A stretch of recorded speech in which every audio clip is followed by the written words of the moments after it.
Hi guys and welcome back. So today I'm going to be showing you how to make these lemon cheesecake cups. Let's begin. To get started on the recipe, you'll want to make the base. So to do that, place your digestive biscuits into a Ziploc bag, sealing it as best as you possibly can and remove as much of the air. Then use a rolling pin just to bash the biscuits and crumble them until they are broken. You're looking for a fine crumb, but a few bigger pieces here and there will not kill you. Then transfer that into a plastic bowl. Then add in some melted butter and mix until it goes from looking like sand to wet sand, and then you're good to go. You can then transfer that into the base of your muffin pans, your muffin cases, which have been lined in a muffin pan. And I find I use the jumbo sized muffin pan I've got, that works really well. And I got like my scoop and just put a scoop and a bit in, and then that was the perfect amount. It made 5 perfectly. Then use a cup measurement to compress it down.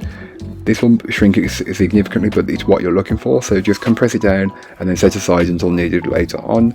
To make the cheesecake filling, you can go ahead and grab yourself a mixing bowl and place in your room temperature cream cheese, followed by your sugar, not forgetting to add in your lemon zest. Then you can go ahead and whisk together until they're fully combined. You're looking for them to be lighter and fluffier in colour and consistency.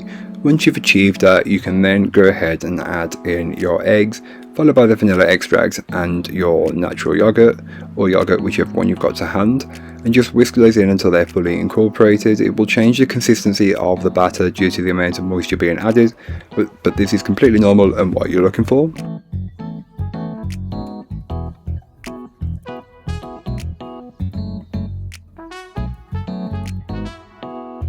You can then go ahead and add in some dollops of homemade lemon curd. I'm just using homemade, but feel free to use store-bought if that's what you've got to hand, and just whisk that in until it's fully incorporated. It does make the mixture a little bit of a more yellowish colour, but don't worry, the flavour's there.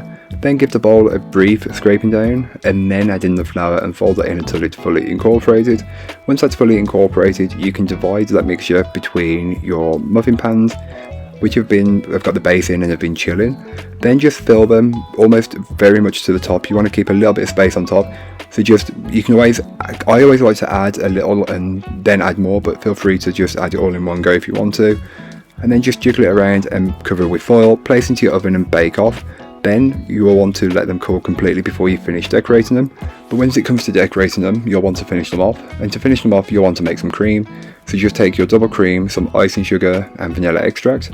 Then whisk together until you reach stiff peaks. Soft peaks would be okay, but it won't hold its shape as well to pipe. So I find that stiff peaks works really well, but be careful with the cream as it can go from stiff peaks to over whisked in just a few seconds, which is not fun and not ideal. It will have a more granular mouthfeel. Transfer into a piping bag and set aside. Then on top of each cheesecake, I pipe a generous amount of the homemade lemon curd. And as you can tell, I just piped a generous dollop in. You get a topping on the cheesecake anyway. Then hide that by piping cream all the way around and on top of it in just a simple swirl shape, like you would on the top of a cupcake, and repeat the process until you've done all of your cheesecake cups.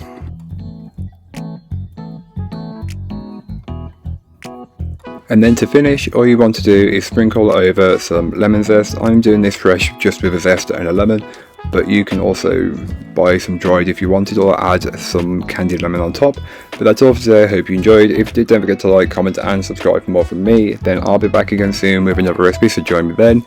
In the meanwhile, don't forget to check out the description. There'll be a link to this recipe, a link to my blog, and links to my social media. But that's all for today. I hope you enjoyed. Bye guys.